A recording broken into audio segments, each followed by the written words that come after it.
thank you so much for this comment. We're making broccoli pasta.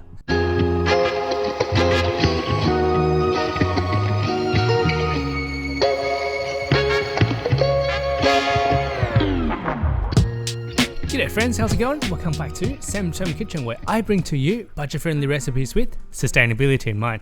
We're doing something with broccoli this week, and the inspiration came from one of my weeknight dinners, and also just reminds me of a comment that I saw that just shows the true passion of how much they love broccoli. I'm definitely not trolling this person with their opinions on broccoli, but always, I read every single comment under my video, so if you got any feedback, anything you want to see, chuck a comment down below. I'll be there, I'll respond, and let's chat. Broccoli is cheap right now. I think from the shops, 4 broccolis, this size, decent size, bigger than my hand, for $5. On top of the nutrition, it's got texture from the stem, it's got that forest that we can do so much with it. It's versatile. You can add your broccolis into your roast veggies, you can just blanch it, you can turn it into broccoli soup.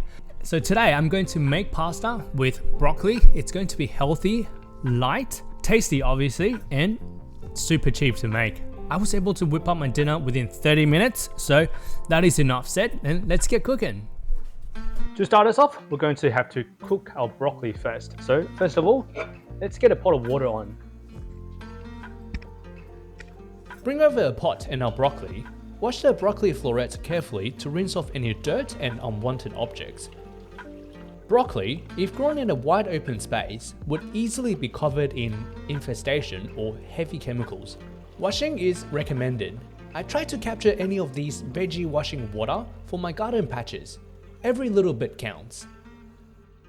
Next, load up the pot and we're going to use it to cook broccoli and pasta.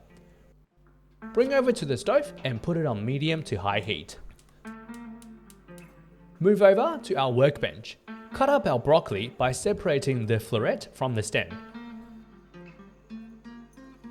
I save about half of the floret and break it into smaller pieces by hand. This entire stem is also edible. Take off the bottom bit, which is a little tougher. It can go into compost though.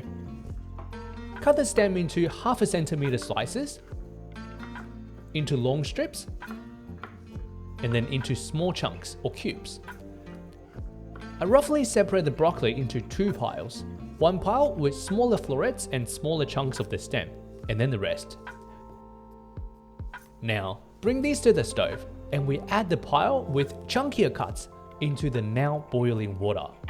Have it boiling until soft. Meanwhile, back to the cutting board.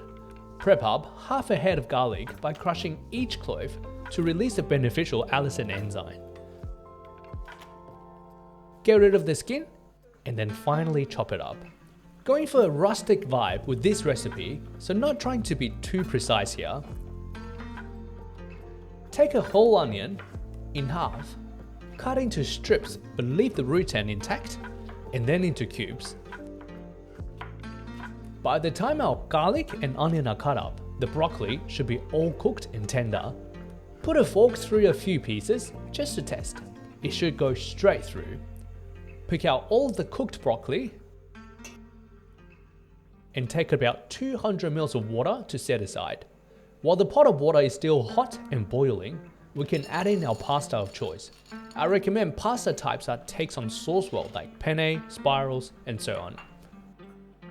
With our cooked broccoli, add in about 100 ml of water to start with. Use a stick blender to blitz it up. Add in more water if the mixture is still on the thicker side. Next, add in half of the minced garlic we worked on earlier. We're saving the other half for the pan later. And a handful of onions. Blend it up until we get a nice and beautiful consistency. Back to the stove. In a wide base pan, add in a good glock of extra virgin olive oil, followed by the remaining onions. Keep the heat on low as we're not browning the onions. Use low heat to cook our onions through and bring out the natural sweetness. Add in some black pepper for toastiness and some salt to season. Once the onion is semi-transparent, get the rest of the garlic and broccoli into the pan. With this half of the broccoli, we're aiming to bring 2 types of texture to the dish. Stir for a couple of minutes to take away the rawness, but still keep the crunch in. I'm only making one portion for lunch today, so I'm putting away about 3/4 into a container for later. And then adding 1/4 of our broccoli puree as the pasta sauce, followed by the pasta we cooked earlier. A little trick here is to undercook the pasta by about 1 minute, and then finish it up in the pasta sauce. Optionally, grate in hard and sharp cheese like parmesan to bring a different layer of savouriness to the dish. Plus, cheese just makes everything better. Adding some pasta water to loosen it up if required. Cook it, toss it, until it all comes together harmoniously. Dishing up, nothing too fancy for a humble dish like this. Some more cheese because why not? And dress it up with some more extra virgin olive oil. The cost breakdown is right on the screen here. One serving of our broccoli pasta works out to be about $1.89. Alright, we got our broccoli pasta all done right here. I would say presentation, it's not my best work, but it's smelling incredible. I'm going to just dive in and let you know how it's like. Make sure to get some broccoli in here as well.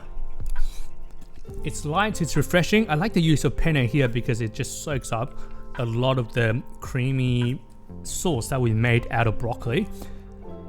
It's got nice texture coming from the broccoli stem and then our floret. I got some goat cheese here and just gives it a really nice and pungent flavor. And then the nice sharp extra virgin olive oil is a really nice touch, kind of just cut through everything.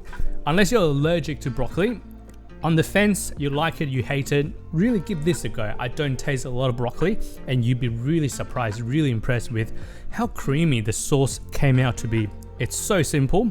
Pasta water, boiled broccoli, blitz it into a sauce, and it just coats everything so well. Alrighty, thank you so much for watching. I think this is a great recipe, really easy to make, and like I said, whip it up in 30-40 minutes. If you enjoyed the video, give it a like. If you want to see more, consider subscribing to the channel. I have one of these budget-friendly recipes that focuses on sustainability as well every 2 weeks. Thank you so much for tuning in. I'll see you next time.